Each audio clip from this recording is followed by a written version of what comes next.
ನೋಡ್ರಿ ಇಲ್ಲಿವರೆಗೂ ಏನೇನು ಪಾಯಿಂಟ್ಸ್ಗಳನ್ನ ಕವರ್ ಮಾಡಿದ್ವಿ ಅಂತಂದು ಹೇಳಿದ್ರೆ, ಸೊ ಫಸ್ಟ್ ಟೈಮ್ ಏನಂತಂದು ಹೇಳಿದ್ರೆ 1881 ನಮ್ಮಲ್ಲಿ ಜನಗಣತಿ ಸ್ಟಾರ್ಟ್ ಆಗತ್ತೆ. ಲಾರ್ಡ್ ಮಯೋ ಸ್ಟಾರ್ಟ್ ಮಾಡ್ತಾನೆ.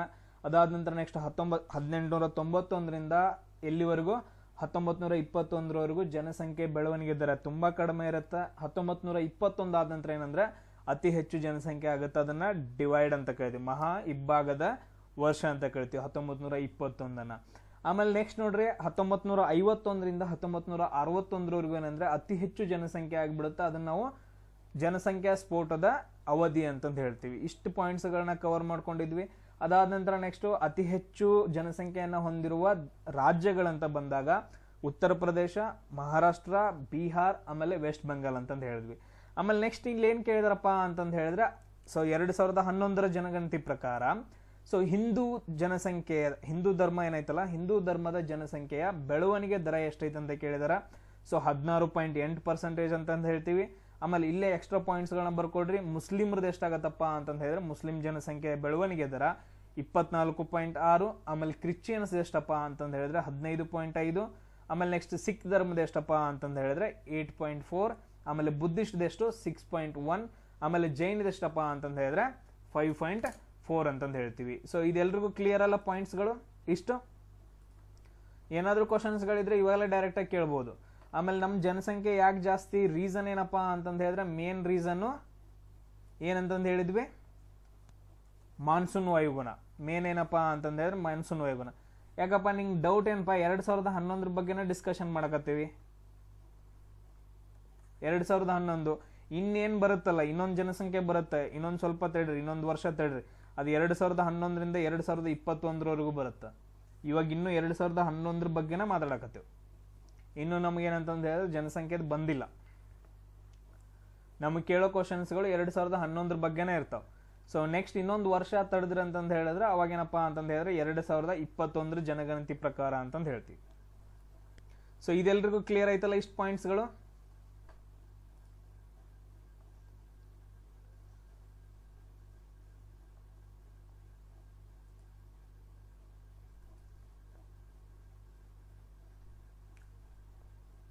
ಎಸ್, ನೆಕ್ಸ್ಟ್ ಕ್ವಶನ್ ನೋಡ್ರಿ,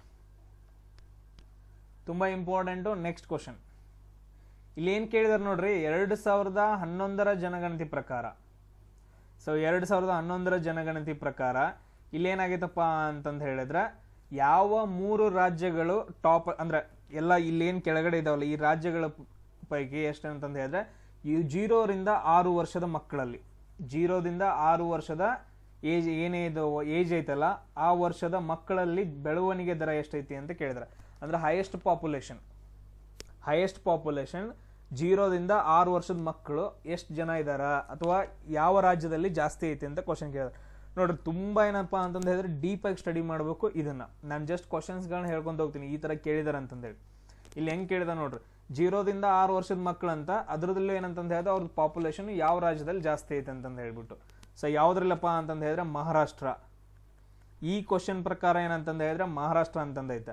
ಬಟ್ ಆದ್ರೆ ನೀವೇನ್ ಮಾಡ್ಬೇಕು, 0 ದಿಂದ 6 ವರ್ಷದ ಮಕ್ಕಳಲ್ಲಿ ಏನಿದಾರಲ್ಲ ಸೊ ಅದರಲ್ಲಿ ಯಾವ ರಾಜ್ಯದಲ್ಲಿ ಜಾಸ್ತಿ ಇದಾರ ಅಂತಂದು ಹೇಳಿ ನೀವು ನೋಡ್ಕೊಬೇಕು. ಫಸ್ಟ್ ಯಾವ್ದೈತಿ, ಸೆಕೆಂಡ್ ಯಾವ್ದೈತಿ, ಥರ್ಡ್ ಯಾವ್ದೈತಿ, ಫೋರ್ತ್ ಯಾವ್ದೈತಿ, ಆಮೇಲೆ ಫಿಫ್ತ್ ಯಾವ್ದೈತಿ. ನಾನು ಇವಾಗ ಈ ಕ್ವಶನ್ ಅಲ್ಲಿ ಹೇಳಿದೆ ಮಹಾರಾಷ್ಟ್ರ ಅಂತಂದು ಹೇಳ್ಬಿಟ್ಟು.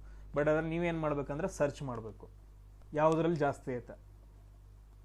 ಸೊ ಎಲ್ರಿಗೂ ಅರ್ಥ ಆಗ್ತಿದೆಯಲ್ಲ.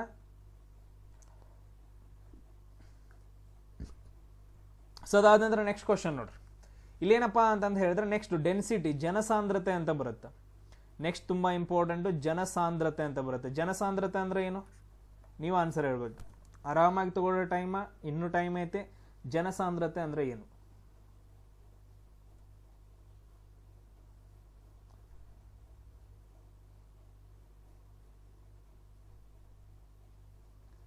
ಜನಸಾಂದ್ರತೆ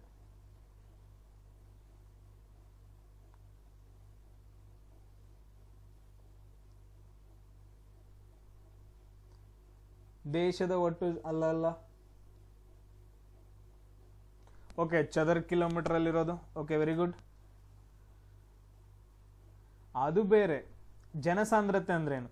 ಜನಸಾಂದ್ರತೆ ಅಂತಂದು ಹೇಳಿದ್ರೆ ಇವಾಗ ಈ ಕಡೆ 1 ಕಿಲೋಮೀಟರ್, ಈ ಕಡೆ 1 ಕಿಲೋಮೀಟರ್, ಈ ಕಡೆ 1 ಕಿಲೋಮೀಟರ್, ಈ ಕಡೆ 1 ಕಿಲೋಮೀಟರ್. ಬೇಕಾದ್ರೆ ಡಯಾಗ್ರಾಮ್ ಹಾಕೊಡ್ರಿ. ಸೊ 1 ಕಿಲೋಮೀಟರ್, ಈ ಕಡೆ 1 ಕಿಲೋಮೀಟ್ರು, ಸೊ ಈ ಕಡೆ 1 ಕಿಲೋಮೀಟ್ರು, ಆಮೇಲೆ ಈ ಕಡೆ 1 ಕಿಲೋಮೀಟ್ರು. ಸೊ ಈ ಒಂದು ಸ್ಕ್ವೇರ್ ಕಿಲೋಮೀಟರ್ ಅಂತಂದು ಹಿಂಗೆ ಬರುತ್ತಲ್ಲ, ಎಲ್ಲ ಕಡೆ 1 ಕಿಲೋಮೀಟ್ರು. ಇಲ್ಲಿರುವ ಜನಸಂಖ್ಯೆಯನ್ನು, ಈ ಪ್ರದೇಶದಲ್ಲಿ ಕಂಡು ಬರುವಂತಹ ಜನಸಂಖ್ಯೆಯನ್ನು ನಾವೇನಂತ ಕರಿತೀವಿ ಅಂದ್ರೆ ಜನಸಾಂದ್ರತೆ ಅಂತ ಕರಿತೀವಿ. 1 ಸ್ಕ್ವೇರ್ ಕಿಲೋಮೀಟರಲ್ಲಿ ಕಂಡು ಬರುವಂತಹ ಜನಸಂಖ್ಯೆಯನ್ನು ನಾವು ಜನಸಾಂದ್ರತೆ ಅಂತ ಕರಿತೀವಿ. ತುಂಬ ಇಂಪಾರ್ಟೆಂಟ್ ಈ ಟಾಪಿಕ್, ಜನಸಾಂದ್ರತೆ. ಟೋಟಲ್ ಆಗಿ 1 ಸ್ಕ್ವೇರ್ ಕಿಲೋಮೀಟರ್. ಇವಾಗ ನೀವು ನೋಡ್ರಿ, ನಿಮ್ಮ ಮನೆ ಇರುತ್ತಾ, ಮನೆಯಿಂದ ಹಿಡ್ಕೊಂಡು 1 ಕಿಲೋಮೀಟ್ರು ಉತ್ತರ ಕಡೆ, 1 ಕಿಲೋಮೀಟರ್, ಈ ಥರ ಏನಂತಂದು ಹೇಳಿದ್ರೆ ಸ್ಕ್ವೇರ್ ಕಿಲೋಮೀಟರನ್ನು ಏನಪ್ಪ ಅಂತಂದು ಹೇಳಿದ್ರೆ ತೊಗೊಳ್ಬೇಕು. ಸೊ ಕನ್ನಡದಲ್ಲಿ ಚದರ ಕಿಲೋಮೀಟರ್ ಅಂತಂದು ಹೇಳ್ತೀವಿ. 1 ಚದರ ಕಿಲೋಮೀಟರ್ ಒಳಗೆ ಇರುವಂತಹ ಒಂದು ಜನಸಂಖ್ಯೆಯನ್ನು ನಾವು ಜನಸಾಂದ್ರತೆ ಅಂತ ಕರಿತೀವಿ. ಈ ಥರ ಡಯಾಗ್ರಾಮ್ ಹಾಕೊಡ್ರಿ ಅಷ್ಟೇ ಸಾಕು, ಇಷ್ಟು ಗೊತ್ತಾದ್ರೆ ಸಾಕು ನಮ್ಗೆ. ಸೊ ಎಲ್ಲ ಕಡೆ ಏನಪ್ಪ ಅಂತಂದು ಹೇಳಿದ್ರೆ 1 ಕಿಲೋಮೀಟರ್. ಸೊ ಅದನ್ನು ಜನಸಾಂದ್ರತೆ ಅಂತ ಕರಿತೀವಿ. ಸೊ ನಮ್ಮ ಭಾರತ ದೇಶದಲ್ಲಿ ಎಷ್ಟಿದೆಯಪ್ಪ ಅಂತಂದು ಹೇಳಿದ್ರೆ 382 ಜನ. ಸೊ ಒಂದು ಜನಸಾಂದ್ರತೆಯಲ್ಲಿ ಎವರೇಜ್ ಆಗಿ ನಮ್ಮ ಭಾರತದ ಜನಸಾಂದ್ರತೆ ಎಷ್ಟೈತಪ್ಪ ಅಂತಂದು ಹೇಳಿದ್ರೆ 382 ಐತೆ. ನಮ್ಮ ಕರ್ನಾಟಕದ ಎಷ್ಟೈತೆ ಯಾರಿಗಾದ್ರೂ ಗೊತ್ತೈತಾ? ನಮ್ಮ ಕರ್ನಾಟಕದ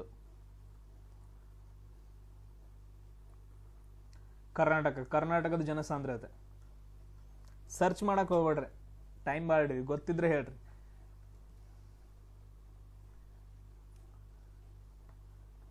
318 319 319 ನೋಡ್ರಿ, ಟ್ರೈ ಮಾಡ್ರಿ. ಸೊ ನಮ್ದು ಜನಸಾಂದ್ರತೆ ಎಷ್ಟಪ್ಪ ಅಂತಂದು ಹೇಳಿದ್ರೆ ನಮ್ಮ ಭಾರತ ದೇಶದ್ದು 382 ಐತೆ.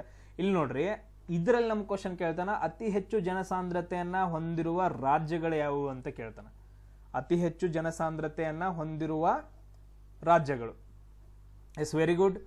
ಬಿಹಾರ್ ಏನಪ್ಪಾ ಅಂತಂದು ಹೇಳಿದ್ರೆ ಅತಿ ಹೆಚ್ಚು ಜನಸಾಂದ್ರತೆಯನ್ನು ಹೊಂದಿರುವಂತಹ ರಾಜ್ಯವಾಗೈತೆ ಬಿಹಾರ್. 1084 ಜನ. ಸೊ 1 ಸ್ಕ್ವೇರ್ ಕಿಲೋಮೀಟರ್ ಒಳಗಡೆ ಏನಂತಂದು ಹೇಳಿದ್ರೆ 1084 ಜನ ಸಿಗ್ತಾರಲ್ಲಿ. ನೀವು ಈ ಕಡೆ 1 ಕಿಲೋಮೀಟರ್, ಈ ಕಡೆ 1 ಕಿಲೋಮೀಟರ್, ಇಷ್ಟು 1 ಕಿಲೋಮೀಟರ್ ಹೋದ್ರಿ ಅಂದ್ರೆ 1084 ಜನ ಸಿಗ್ತಾರೆ ಬಿಹಾರ್ ಒಳಗಡೆ. ಬಿಹಾರದಲ್ಲಿ ಏನಪ್ಪಾ ಅಂತಂದು ಹೇಳಿದ್ರೆ ಅತಿ ಹೆಚ್ಚು. ನೀವೇನು ಮಾಡ್ಕೋಬೇಕು, ನೋಟ್ಸ್ ಮಾಡ್ಕೋಬೇಕು. 1 2 3 4 5. ಸೊ 5 ಅತಿ ಹೆಚ್ಚು ಜನಸಾಂದ್ರತೆಯನ್ನು ಹೊಂದಿರುವ ರಾಜ್ಯಗಳ್ಯಾವು ಅಂತಂದು ಹೇಳಿ ಒಂದು ಪಟ್ಟಿ ಮಾಡ್ಕೊಬೇಕು. ಆಮೇಲೆ ಅತಿ ಕಡಿಮೆ ಜನಸಾಂದ್ರತೆಯನ್ನು ಹೊಂದಿರುವ ರಾಜ್ಯಗಳ್ಯಾವು? ಅತಿ ಕಡಿಮೆ ಹೊಂದಿರೋದು ಯಾವುದಪ್ಪ ಅಂತಂದು ಹೇಳಿದ್ರೆ Arunachal Pradesh. Very good, Arunachal Pradesh. 1 square kilometre ಏನಪ್ಪಾ ಅಂತಂದು ಹೇಳಿದ್ರೆ 17 ಜನ. ಅಸ್ಸಾಂ ಅಲ್ಲ, Arunachal Pradesh. Total 1 square kilometre ಏನಪ್ಪಾ ಅಂತಂದು ಹೇಳಿದ್ರೆ ಓನ್ಲಿ 17 ಜನ ಅಷ್ಟೇ ಇದ್ದಾರೆ. 1 ಸ್ಕ್ವೇರ್ ಕಿಲೋಮೀಟರ್ ಎಷ್ಟು? ಓನ್ಲಿ 17 ಜನ ಇದ್ದಾರೆ. ಈ 2 ಪಾಯಿಂಟ್ಸ್ಗಳನ್ನ ನಾನು ಹೇಳಿದೆ, ಬಟ್ ಅದರ ನೀವು ನೋಡ್ಕೊಬೇಕು. ಆಮೇಲೆ ಲಾಸ್ಟ್ 3 ನೋಡ್ಕೋಬೇಕು. ಲಾಸ್ಟ್ 3 ಕಡಿಮೆ ಜನಸಾಂದ್ರತೆಯನ್ನು ಹೊಂದಿರುವ ರಾಜ್ಯಗಳ್ಯಾವು ಅಂತಲೂ ನಿಮಗೆ ಕ್ವಶನ್ ಅನ್ನ ಕೇಳೋ ಚಾನ್ಸಸ್ ಐತೆ.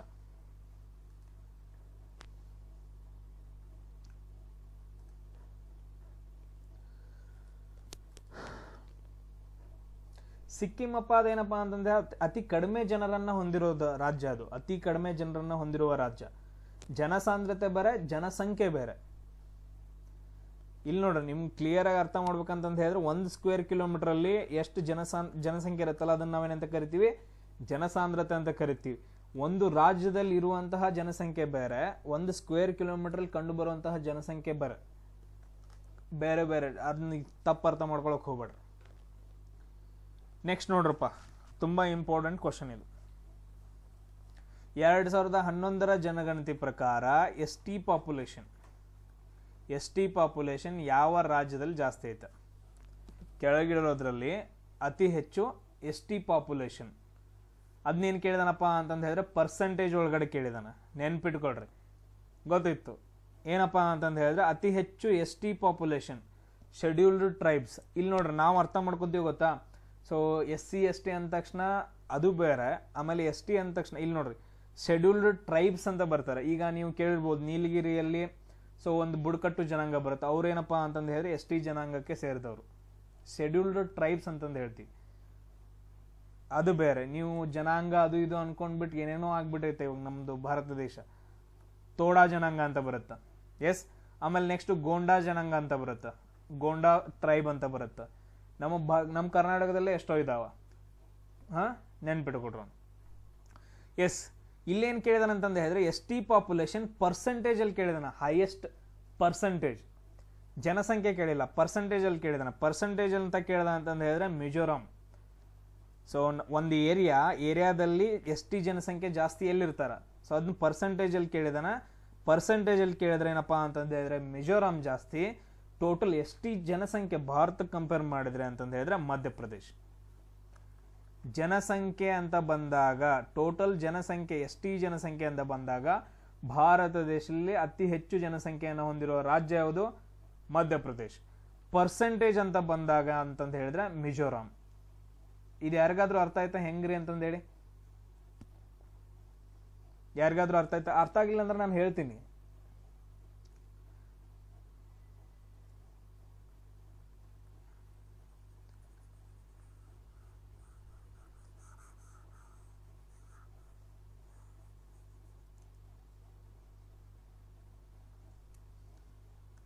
ಇಲ್ಲಿ ನೋಡ್ರಿ, ಸೊ ಕರೆಕ್ಟಾಗಿ ಕೇಳಿಸ್ಕೊಳ್ರಿ. ಇದೇನಪ್ಪ ಅಂತಂದು ಹೇಳಿದ್ರೆ ನಮ್ಮ ಭಾರತ ದೇಶ. ಇದೇನಪ್ಪ ಅಂತಂದ್ರೆ ನಮ್ಮ ಭಾರತ ದೇಶ.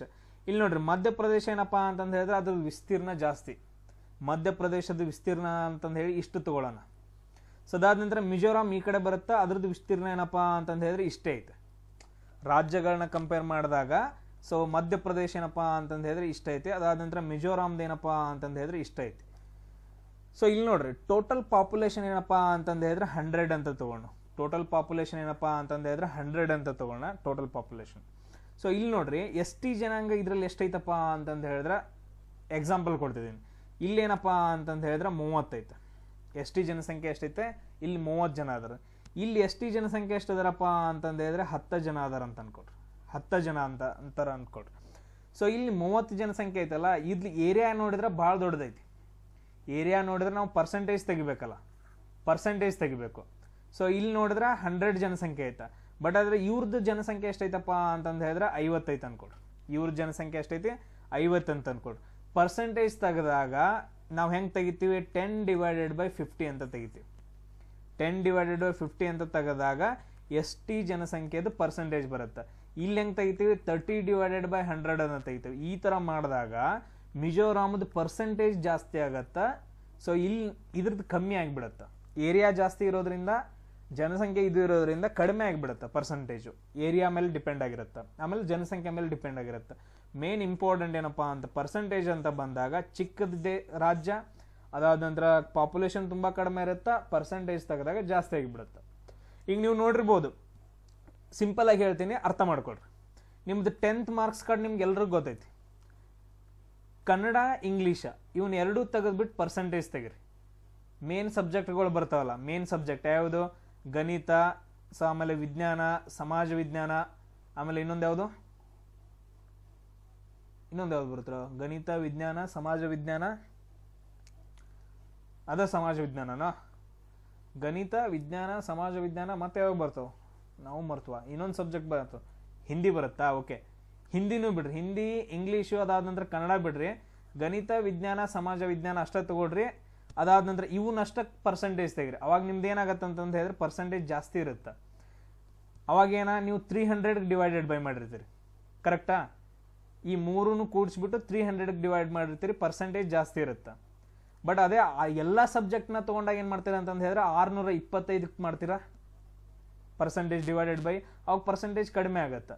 ಸೇಮ್ ಹಿಂಗೆ ಇಲ್ಲೂ ಕೂಡ ಏನಂತಂದು ಹೇಳಿದ್ರೆ ಮಿಜೋರಾಮ್ದು ಏರಿಯಾ ಅಥವಾ ಏನಪ್ಪ ಅಂತಂದು ಹೇಳಿದ್ರೆ ಸೊ ಅದ್ರದ್ದು ಜನಸಂಖ್ಯೆ ತುಂಬ ಕಡಿಮೆ ಇರೋದ್ರಿಂದ ಪರ್ಸೆಂಟೇಜ್ ಅಂತ ಬಂದಾಗ ಜಾಸ್ತಿ ಇರುತ್ತೆ. ಮಧ್ಯಪ್ರದೇಶ ಅಂತಂದು ಹೇಳಿದ್ರೆ ಜಾಸ್ತಿ ಆಗತ್ತೆ. ಇಷ್ಟು ಪಾಯಿಂಟ್ಸ್ಗಳನ್ನ ನೀವು ನೆನ್ಪಿಟ್ಕೋಬೇಕು. ನೆಕ್ಸ್ಟ್ ನೋಡ್ರಿ, ನೆಕ್ಸ್ಟ್ ಕ್ವಶನ್ ಏನು ಕೇಳಿದಾನ?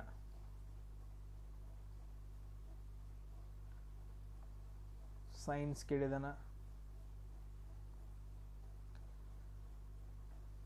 ಎಸ್, ಇಲ್ಲಿ ನೋಡ್ರಿ, ಆಗ್ಲೇ ನಾನು ಹೇಳಿದ್ನಲ್ಲ, ನಾನು ನಿಮ್ಗೆ ಡಿಸ್ಕಷನ್ ಮಾಡುವಾಗ ಹೇಳಿದೆ. ಸೊ ಬೆಳವಣಿಗೆ ದರ ಅಂತ ಬಂದಾಗ ಏನು ಕ್ವಶನ್ ಕೇಳಿದಾನ? ಹಿಂದೂ ಜನಸಂಖ್ಯೆಯ ಬೆಳವಣಿಗೆ ದರ ಎಷ್ಟಿತ್ತು? 16.8% ಅಂತಂತಿತ್ತು. ಇಲ್ಲಿ ಏನು ಕೇಳಿದ ನೋಡ್ರಿ, ಲೀಸ್ಟ್ ಪಾಪ್ಯುಲೇಷನ್ ಬೆಳವಣಿಗೆ ದರ ಅಂತ ಬಂದಾಗ ಲೀಸ್ಟ್ ಪಾಪ್ಯುಲೇಷನು 2011ರಲ್ಲಿ ಯಾವ ಧರ್ಮದೈತಿ ಅಂತ ಕ್ವಶನ್ ಕೇಳಿದಾನ. 2011ರ ಪ್ರಕಾರ ಯಾವ ಧರ್ಮದ ಜನಸಂಖ್ಯೆ ತುಂಬ ಕಡಿಮೆ ಐತಂತ ಕೇಳಿದಾನ. ಅವ್ರು ಯಾರಪ್ಪ ಅಂತಂದು ಹೇಳಿದ್ರೆ ಜೈನ ಧರ್ಮದ್ದು. ಸೊ ಯಾವುದು? ಜೈನ ಧರ್ಮದ್ದು ಅಂತಂದು ಹೇಳ್ತೀವಿ. ಜೈನ ಧರ್ಮದ ಜನಸಂಖ್ಯೆ ಅಂತಂದು ಹೇಳಿದ್ರೆ ತುಂಬ ಕಡಿಮೆ ಐತೆ. ಸೊ ಎಲ್ಲರೂ ನೋಡ್ತಾ ಇದ್ದೀರಾ ಕ್ವಶನ್ಸ್ಗಳು ಹೆಂಗೆ ಯಾವ ಥರ ಬರ್ತಿದ್ದಾವೆ ಅಂತಂದು ಹೇಳ್ಬಿಟ್ಟು ಜನಸಂಖ್ಯೆ ಮೇಲೆ ನೀವೆಲ್ಲರೂ ಏನು ಅನ್ಕೊಂಡಿರಿ, ಅತಿ ಹೈಯೆಸ್ಟ್ ಇರೋದು ಯಾವುದು, ಕಡಿಮೆ ಇರೋದು ಯಾವುದು, ಸಾಕ್ಷರತೆ ಯಾವುದು, ಕಡಿಮೆ ಯಾವುದು, ಈ ಥರ ಕ್ವಶನ್ಸ್ SSC ಒಳಗಡೆ ಕೇಳಂಗಿಲ್ಲ. ಆಮೇಲೆ ಬೇರೆ ಯಾರಾದರೂ ಯೂಟ್ಯೂಬಲ್ಲಿ ಹೇಳ್ತಾ ಇದ್ರೆ, ಕ್ಲಾಸಲ್ಲಿ ಹೇಳ್ತಾ ಇದ್ರು, ಸೀರಿಯಸ್ಲಿ ಹೇಳ್ತಿದ್ದೀನಿ, ಕೇಳಕ್ಕೆ ಹೋಗ್ಬೇಡ್ರಿ. ಸೊ ಈ ರೀತಿಯಾಗಿ ಏನಂತಂದು ಹೇಳಿದ್ರೆ ಕ್ವಶನ್ಸ್ಗಳನ್ನ ಕೇಳ್ತಾ ಇದ್ದಾನ, ತುಂಬ ಡೀಪಾಗಿ ಸ್ಟಡಿ ಮಾಡಬೇಕು ಜನಸಂಖ್ಯೆ ಬಗ್ಗೆ. 1 ಮಾರ್ಕ್ಸ್ ಕಂಪಲ್ಸರಿ. ನೆಕ್ಸ್ಟ್ ಕ್ವಶನ್ ನೋಡ್ರಿ. ಇಲ್ಲಿ ಕೇಳ ನೋಡ್ರಿ, 2011 ಪ್ರಕಾರ 2011 ಪ್ರಕಾರ 100ಕ್ಕಿಂತ ಕಡಿಮೆ ಜನಸಾಂದ್ರತೆಯನ್ನ ಹೊಂದಿರುವ ರಾಜ್ಯ ಯಾವುದು ಅಂತ ಕೇಳಿದಾನೆ. ತುಂಬಾ ಡಿಫ್ರೆಂಟ್ ಆಗೈತೆ ಕ್ವಶನ್. ಇಲ್ಲಿ ನೋಡ್ರಿ, ಅತಿ ಕಡಿಮೆ ಜನಸಾಂದ್ರತೆಯನ್ನ ಹೊಂದಿರೋದು ಯಾವುದು, ಅತಿ ಕಡಿಮೆ ಜನಸಾಂದ್ರತೆಯನ್ನ ಹೊಂದಿರೋದು ಯಾವುದು, ಅರುಣಾಚಲ ಪ್ರದೇಶ ಅಂತಂದು ಹೇಳ್ತೀವಿ 17. ಸೊ ಅತಿ ಕಡಿಮೆ ಜನಸಾಂದ್ರತೆಯನ್ನು ಹೊಂದಿರೋದು ಯಾವುದು, ಅರುಣಾಚಲ ಪ್ರದೇಶ ಅಂತಂದು ಹೇಳ್ತೀವಿ 17 ಅಂತಂದು ಹೇಳ್ತೀವಿ. ಬಟ್ ಆದ್ರೆ ಇಲ್ಲೇನು ಕೇಳಿದಾನಂತಂದು ಹೇಳಿದ್ರೆ 1 ಸ್ಕ್ವೇರ್ ಕಿಲೋಮೀಟರ್ ಅಲ್ಲಿ, 1 ಚದರ ಕಿಲೋಮೀಟರ್ ಅಲ್ಲಿ 100ಕ್ಕಿಂತ ಕಡಿಮೆ ಜನರನ್ನ ಹೊಂದಿರೋದು. ನೋಡ್ರಿ, ಇಲ್ಲಿ ಅಸ್ಸಾಂ ಐತಾ, ಒಡಿಸ್ಸಾ ಐತಾ, ಸಿಕ್ಕಿಂ ಐತಾ, ಆಮೇಲೆ ರಾಜಸ್ಥಾನ ಐತಾ. ಕ್ವಶನ್ ಹೆಂಗೆ ಕೇಳಿದ ನೋಡ್ರಿ, ತುಂಬಾ ಡಿಫ್ರೆಂಟ್ ಆಗೈತೆ ಕ್ವಶನ್ ಇದು. ಸರ್ಚ್ ಮಾಡ್ರಿ, ಎಲ್ಲರೂ ಸರ್ಚ್ ಮಾಡಿದ್ರಿ. ಅಸ್ಸಾಮದ ಜನಸಾಂದ್ರತೆ ಎಷ್ಟೈತಿ, ಒಡಿಸ್ಸಾದ ಎಷ್ಟೈತಿ ಅಂತ ನೋಡ್ರಿ. ಸ್ವಲ್ಪ ಟೈಮ್ ಲೇಟ್ ಆದ್ರೂ ಪರವಾಗಿಲ್ಲ ಎಕ್ಸ್ಪ್ಲೇನ್ ಮಾಡಕ್. ನಾನು ಇದನ್ನ ಕ್ವಶನ್ ನೋಡಿಲ್ಲ, ಎಲ್ಲರೂ ಸರ್ಚ್ ಮಾಡ್ರಿ ಸ್ವಲ್ಪ ಎಷ್ಟೆಷ್ಟು ಅಂತ ಹೇಳ್ರಿ. ರಾಜಸ್ಥಾನದ ಜನಸಾಂದ್ರತೆ ಎಷ್ಟೈತಿ ನೋಡ್ರಿ.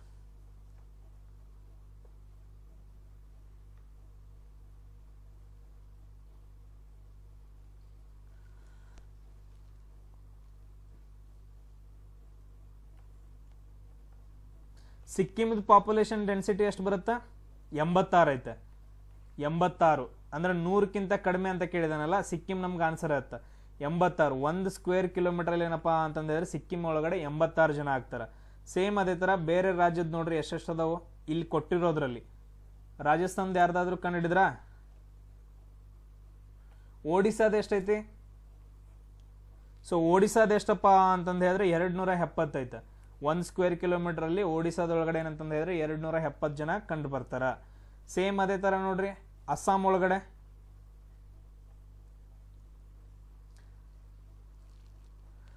ಒಳಗಡೆ, ಎಷ್ಟಪ್ಪ ಅಂತಂದು ಹೇಳಿದ್ರೆ 398 ಜನ. ರಾಜಸ್ಥಾನದೊಳಗಡೆ ಏನಪ್ಪಾ ಅಂತಂದು ಹೇಳಿದ್ರೆ 200 ಜನ. ಇಲ್ಲಿ ನಮಗೆ ಕ್ವಶನ್ ಹೆಂಗ್ ಕೇಳಿದಾನ, 100ಕ್ಕಿಂತ ಕಡಿಮೆ ಇರಬೇಕು. 1 ಸ್ಕ್ವೇರ್ ಕಿಲೋಮೀಟರ್ ಅಲ್ಲಿ 100ಕ್ಕಿಂತ ಕಡಿಮೆ ಜನಸಾಂದ್ರತೆಯನ್ನು ಹೊಂದಿರುವ ರಾಜ್ಯವನ್ನ ಗುರುತಿಸ್ರಿ ಅಂತಂದು ಹೇಳ್ಬಿಟ್ಟು ಎಲ್ಲ ಇದು 200, ಇದು 270, ಇದು 390. ಸಿಕ್ಕಿಂ ಮುಂದೇನಪ್ಪಾ ಅಂತಂದು ಹೇಳಿದ್ರೆ 86 ಜನಸಂಖ್ಯೆಯನ್ನ ಹೊಂದೈತೆ. ಕ್ವಶನ್ ನೋಡ್ರಿ ಯಾವ ತರ ಕೇಳ್ತಿದ್ದಾನೆ. ಲಾಸ್ಟ್ದು ಒಂದು 4-5, ಫಸ್ಟ್ದು ಒಂದು 4-5 ಏನಂತಂದು ಹೇಳಿದ್ರೆ ಕಂಪಲ್ಸರಿ ಬರೆದಿಟ್ಕೊಳ್ಳೇಬೇಕು ನೀವು. ಕ್ಲಿಯರಾ? ಈ ಕ್ವಶನ್ ಕ್ಲಿಯರಾ ಹೆಂಗೆ ಕೇಳಿದ ಅಂತಂದು ಹೇಳ್ಬಿಟ್ಟು ಕ್ವಶನ್ ಅಷ್ಟು ಅರ್ಥ ಮಾಡ್ಕೊಡ್ರಿ, ನೀವು ಓದುತ್ತೀರಿ. ನೆಕ್ಸ್ಟ್ ಕ್ವಶನ್ ಅರ್ಥ ಆಯ್ತಾ ಎಲ್ರಿಗೂ ಏನು ಕೇಳಿದ ಅಂತಂದು ಹೇಳಿ? ಕ್ವಶನ್ ಅತಿ ಕಡಿಮೆ ಜನಸಾಂದ್ರತೆ ಕೇಳಿಲ್ಲ, 100ಕ್ಕಿಂತ ಕಡಿಮೆ ಇರೋ ರಾಜ್ಯ ಯಾವುದು ಅಂತಂದು ಹೇಳ್ಬಿಟ್ಟು ಗುರುತಿಸ್ರಿ ಅಂತಂದು ಹೇಳಿದಾನೆ. ಆನ್ಸರ್ ಏನಪ್ಪಾ ಅಂತಂದು ಹೇಳಿದ್ರೆ ಸಿಕ್ಕಿಂ ಅಂತಂದು ಹೇಳ್ತೀವಿ.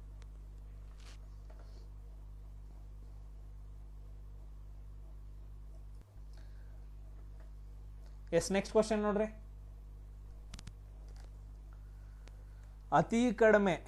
ಅತಿ ಕಡಿಮೆ ಲೋವೆಸ್ಟ್ ಪಾಪ್ಯುಲೇಷನ್ ಡೆನ್ಸಿಟಿ ಅಂತಂದು ಹೇಳಿದ್ರೆ ಅತಿ ಕಡಿಮೆ ಜನಸಾಂದ್ರತೆಯನ್ನ ಹೊಂದಿರುವ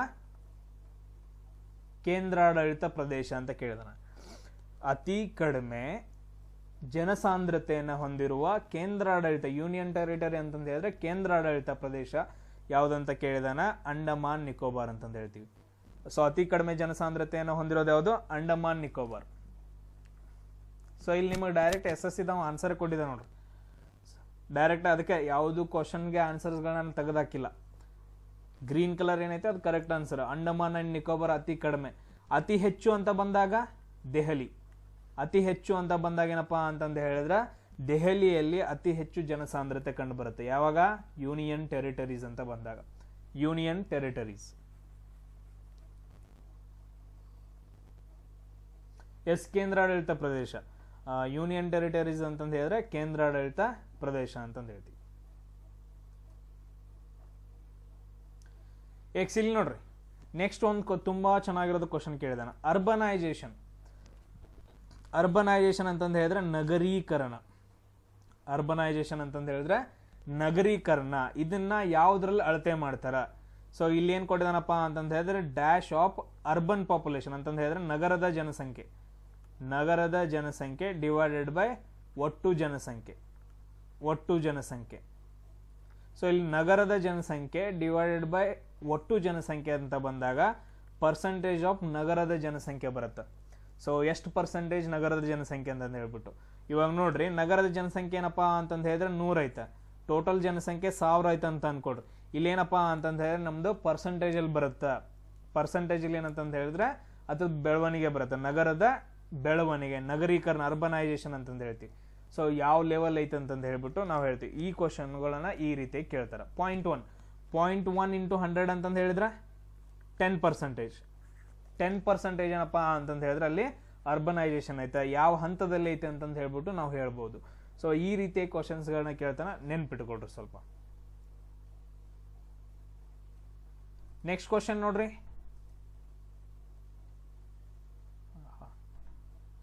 ಇಲ್ಲಿ ನೋಡ್ರಿ 2022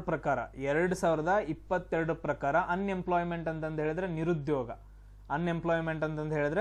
ನಿರುದ್ಯೋಗ. ಸೊ ನಿರುದ್ಯೋಗದ ದರ ಎಷ್ಟೈತಿ ಅದು ಇಲ್ಲಪ್ಪ ಅಂತಂದು ಹೇಳಿದ್ರೆ ಅರ್ಬನ್ ಪಾಪ್ಯುಲೇಷನ್ ಒಳಗಡೆ. ಅರ್ಬನ್ ಪಾಪ್ಯುಲೇಷನ್ ಅಂತಂದು ಹೇಳಿದ್ರೆ ನಗರ ಜನಸಂಖ್ಯೆ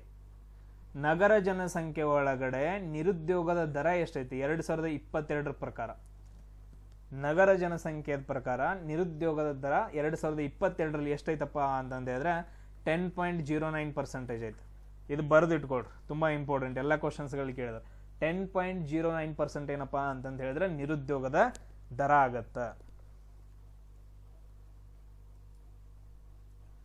ನೆಕ್ಸ್ಟ್ ಕ್ವಶನ್ ನೋಡ್ರಿ, ಸೊ ಯಾವ ರಾಜ್ಯ, ಇಲ್ಲಿ ಏನ್ ಕೇಳಿದನಪ್ಪ ಅಂತಂದು ಹೇಳಿದ್ರೆ ಯಾವ ರಾಜ್ಯ